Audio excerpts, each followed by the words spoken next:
we know which one I take after as far as conflict temperament goes. But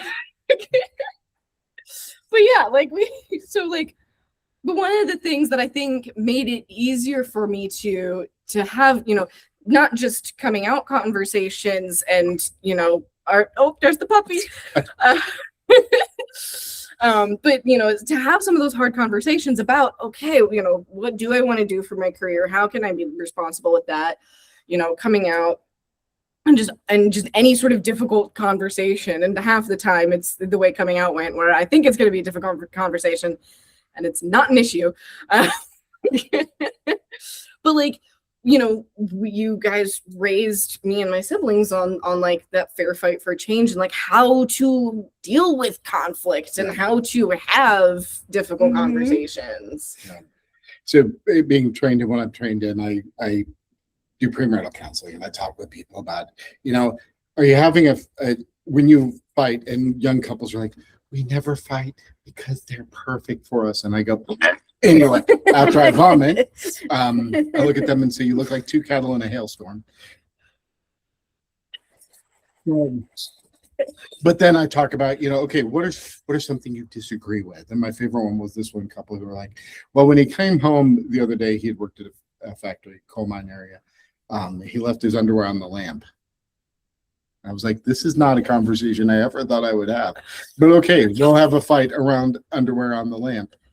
And so anything else then, when you do this, I feel, using I statements, this is now far more mainstream than it was in the 90s and early 2000s when I was teaching this. Right. But I find a lot of parents don't use it with their kids. A lot of people don't use it at work. They just, they might use it with their counselor, but then they never translate it outside of that therapist's office to say, okay, hey, when you did this, and then, okay, we're having this, the conversation we have. So when you left your underwear on the lamp, okay, we're talking about my underwear on the lamp. Yep. I felt disrespected. Okay, so you felt like I disrespected you. Yes. So make sure we're having the same conversation. What I need for you to do is put your underwear in the laundry hamper that's right by the door. Okay, I can do that. Fair fight for a change was just a way to communicate through making changes in your relationship instead of emotionally vomiting on one another. We don't do a lot of emotional vomit in this household. No. I don't have the patience for it. Right. And we have the conversations with each other instead of. Yes. Yeah, there was one time, I can't remember at this point if I was expecting one of our younger children or had just had one of our younger children. But anyway, the hormones were crazy. And I came down the stairs and I was furious at Kurt for something. Can't even remember what it was at this point. But I said, I am going to have this conversation either with you or without you. Do you want to get in trouble for something that I make up that you're going to say, or something you actually say? Awesome. Which was the best way I could in that moment come up with, I really need to have a conversation with you right now about something that's frustrating me. With or without It's you. always better to have the conversation with the person and not make it up in your head. Right. Yeah. Which then translated to not only coming out, but also changing career paths and the conversations we've had about, okay, insurance is coming up because our culture is stupid the way we do financing healthcare. And I'm sorry, that was something. But when we were having conversations about coming out, and I needed to learn a whole lot of new vocabulary and things like that I was like, okay, I need you to help me understand all this. We're not going to get it done in the next hour. So we agreed to not disagree, but we agreed to respect each other. Like, I'm going to respect you in this. I'm not going to try to ask questions because out of a voice of disrespect, but not agree to disagree, agree to respect as we were having those open conversations. So there's a big difference in that word change.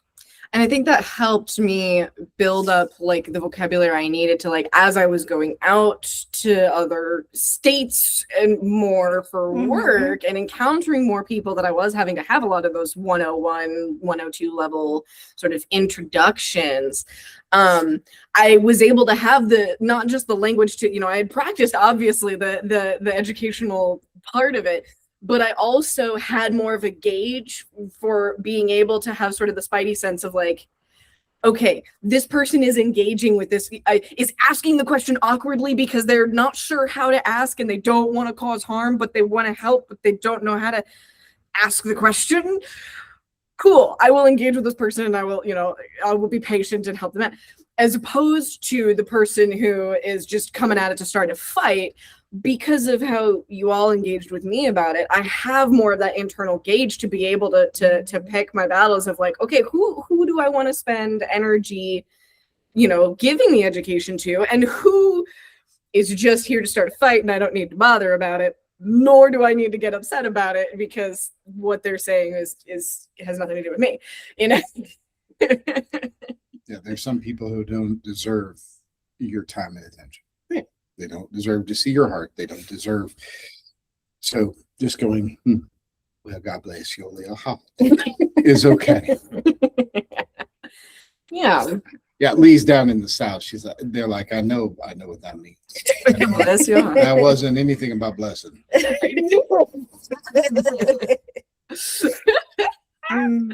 Yeah. Oh, bless them real good.